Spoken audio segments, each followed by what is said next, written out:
کی تھی۔ قصی نے آتے ساتھ ہی لوگوں کو اپنی طرف مائل کر لیا، لوگ جوق در جوق قصی کے گرویدہ ہو گئے۔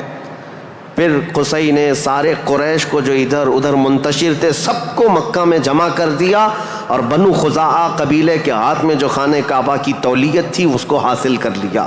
اب دوبارہ حاصل کرنے کے بعد اب تک مکہ مکرمہ میں یا خانہ کعبہ کی خدمت اور حرم میں جو معاملات چلتے تھے وہ یوں ہی چلتے تھے، جو ذمہ دار ہے اس نے جو دیکھ لیا وہ کر لیا۔ لیکن قصی نے باضابطہ ڈپارٹمنٹ بنائے، شعبے بنائے، حکومت کا اسٹیبلشمنٹ جس کا طرح ہوتا ہے پورا انہوں نے بنایا۔ انہوں نے ذمہ داریاں بانٹیں، سقایا، رفادہ، سدانہ، یہ سب نام رکھے گئے ہیں، یعنی انہوں نے شعبے ایسے بانٹ دیے، ڈپارٹمنٹ تبدیل کر دیے گئے کہ یعنی کئی قبیلوں کو جمع کیا مکہ میں اور کہا جب کبھی کہیں جانے کی ذمہ داری ہوگی، جھنڈا اٹھانے کی ذمہ داری، وہ ایک بہت اہم ذمہ داری ہوتی تھی، وہ ایک قبیلے کو سونپ دیا۔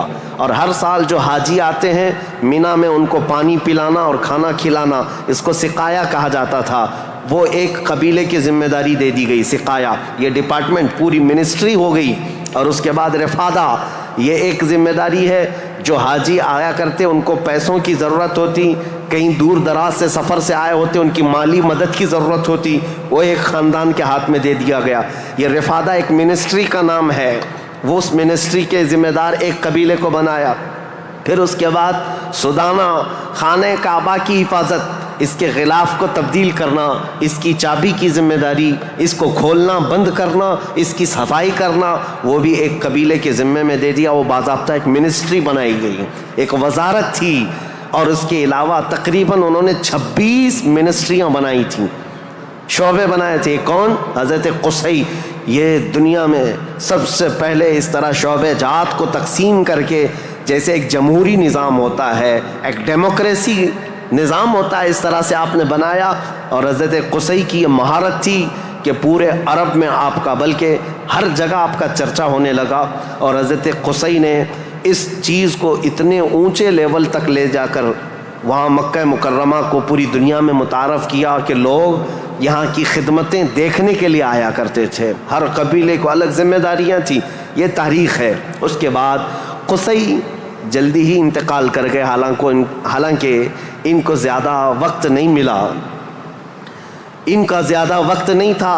ان کی شادی ہوئی، شادی ہونے کے بعد ان کے گھر جو بیٹے پیدا ہوئے ہیں وہ 2 بیٹے تھے، ایک عبد الدار اور ایک عبد مناف۔ قصی نے اپنی ساری ذمہ داریاں، اپنی جانشینی عبد مناف کو دے دیا۔ عبد مناف یہ بہت ہی پاکیزہ اخلاق کے انسان تھے اور لوگوں میں بہت ہی معزز تھے، مکرم تھے۔ عبد مناف کے ذمے میں جو کام آئے تھے وہ جس طرح ان کے باپ قصی نے بانٹے تھے۔ اس کے بعد عبد مناف کے بیٹے پیدا ہوئے جو عرب قبیلوں میں نہیں، قریش خاندان میں سب سے افضل انسان سمجھے جاتے تھے، وہ حضرت ہاشم ہیں۔ ہاشم، ان کا لقب ہاشم اس لیے تھا کہ یہ اتنے فیاض تھے، اتنے سخی تھے کہ اپنا مال کا اکثر حصہ پورا حاجیوں کو کھلانے میں تقسیم کرتے تھے۔ ایک بار عرب میں قحط پڑ گیا تھا، لوگ بھوکے تھے اور لوگوں کے پاس مال و دولت کی کمی بہت زیادہ آ گئی، تو حضرت ہاشم نے سال بھر روٹیوں کے ٹکڑے کر کے ان کو شوربے میں ڈبو کر لوگوں کو پیٹ بھر کر کھلاتے تھے، اس لیے آپ کا لقب ہاشم ہوا۔ ہاشم اس ذمہ داری کو اس طرح سے سنبھالتے ہیں کہ خانہ کعبہ کی تولیت وغیرہ عبد الدار کے پاس تھی، سقایا، رفادہ، جس کو میں ابھی نام دے کر کے جو منسٹریاں بتایا کہ یہ الگ الگ قبیلوں کے ذمے تھی، تو عبد الدار جو ایک ان کے پردادا کے ہی خاندان میں لوگ تھے، انہوں نے بدعنوانیاں شروع کی تھیں، ٹیکس لگایا، حاجیوں سے پیسہ لیا، یہ تمام چیزیں ہونے کی وجہ سے حضرت ہاشم نے وہ ذمہ داریاں بھی اپنے ہاتھ میں لے لیں۔ اب قریش خاندان میں حضرت ہاشم کے پاس جو ذمہ داریاں تھیں وہ یہ تھیں کہ آپ رفادہ یعنی حاجیوں کو مالی مدد دینے کے بھی آپ ہی ذمہ دار تھے، سقایا، مینا میں حاجیوں کو پانی پلانے کے ذمہ دار بھی آپ ہی تھے، اور سدانہ، خانہ کعبہ کی چابی اور کلید بردار جو کہتے ہیں وہ بھی ذمہ داریاں آپ نے لے لی تھیں۔ اتنا ہی نہیں، ندوہ، ایک وہاں کی ایسی بیٹھک کا نام ہے جو عدالت بھی ہے، پارلیمنٹ بھی ہے، مشورے کی جگہ ہے، جہاں سب کے فیصلے کیے جاتے تھے، وہ بھی حضرت ہاشم کے ذمے میں تھی۔ حضرت ہاشم، ان کا بھی معاملہ ایسا ہوا کہ انہوں نے شادی فرمائی اور ان کے ہاں ایک ہی بیٹا پیدا ہوا جن کا نام شیبہ تھا۔ حضرت ہاشم کے گھر ایک بیٹا پیدا ہوا شیبہ، اور اس کے بعد حضرت ہاشم کا انتقال ہو گیا۔ شیبہ بچپن میں ہی اپنے باپ سے محروم ہوئے، اور ان کے چچا تھے مطلب، جن کا نام تھا، ہاشم کے بھائی، سگے بھائی تھے۔ مطلب نے یہ شیبہ کو گود لے لیا اور پرورش کی، اور اتنی اچھی پرورش کی کہ لوگ جو ہے شیبہ کو ان کے اصلی نام کی بجائے مطلب کا غلام یا مطلب کا بیٹا کہتے ہوئے عبد المطلب ہی کہنے لگ گئے۔ یہ عبد المطلب میرے آقا صلی اللہ تعالیٰ علیہ وسلم کے سگے دادا ہیں، عبد المطلب، ان کا اصل نام شیبہ ہے۔ اب یہ خانہ کعبہ کی تولیت کی ذمہ داری سب سے لمبے عرصے تک سنبھالنے والے یہی ہیں۔ کافی لمبا ٹائم ان کو ملا۔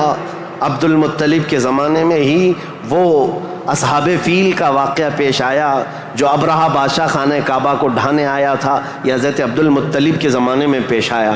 حضرت عبد المطلب کے بھی تقریباً کافی اولاد ہوئیں، بیٹے ہوئے، 12 کے قریب ان کی بھی اولاد ہوئیں۔ آپ نے ایک منت مانی تھی کہ اگر میں اپنے سارے بچوں کو جوانی کے حالت میں دیکھ لوں تو ان میں سے ایک بیٹا اللہ کی راہ میں قربان کر دوں گا۔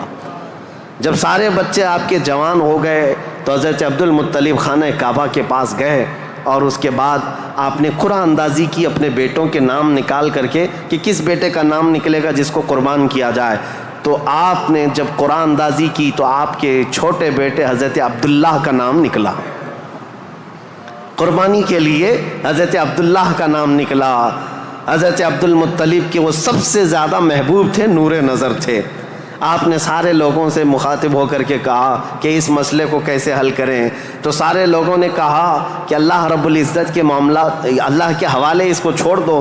پھر آپ نے خواب میں دیکھا کہ اس کا معاملہ ایسا ہے کہ اپنے اس نور نظر محبوب بیٹے کی قربانی کی بجائے ان کی جگہ 100 اونٹ قربان کر دیے جائیں، تو 100 اونٹ قربان ہوں گے لیکن آپ کے بیٹے کی قربانی بھی مان لی جائے گی کہ آپ نے بیٹے کو بھی قربان کیا۔ آپ نے حضرت عبداللہ کی جگہ پر 100 اونٹ قربان کیے۔ اسی لیے تو میرے آقا صلی اللہ علیہ وسلم نے ایک حدیث میں فرمایا ہے، انا ابن الذبیحین، اے لوگوں میں 2 ذبیحوں کا بیٹا ہوں۔ ایک ذبیح اسماعیل علیہ السلام ہے، دوسرے ذبیح میرے باپ عبداللہ ہیں۔ یہ رسول اللہ صلی اللہ علیہ وسلم نے فرمایا کہ اب یہ حضرت شیبہ عبد المطلب، حضرت عبد المطلب جو خانہ کعبہ کی تولیت کو سنبھالتے رہے، یہ تاریخ یہاں تک آئی۔ آل اسماعیل ہیں، یہ اسماعیل علیہ السلام کی اولاد۔ تاریخ کو میں نے شروع کیا تھا حضرت ابراہیم علیہ السلام سے، پھر اب حضرت عبد المطلب رضی اللہ تعالیٰ عنہ خانہ کعبہ کی تولیت سنبھالتے رہے۔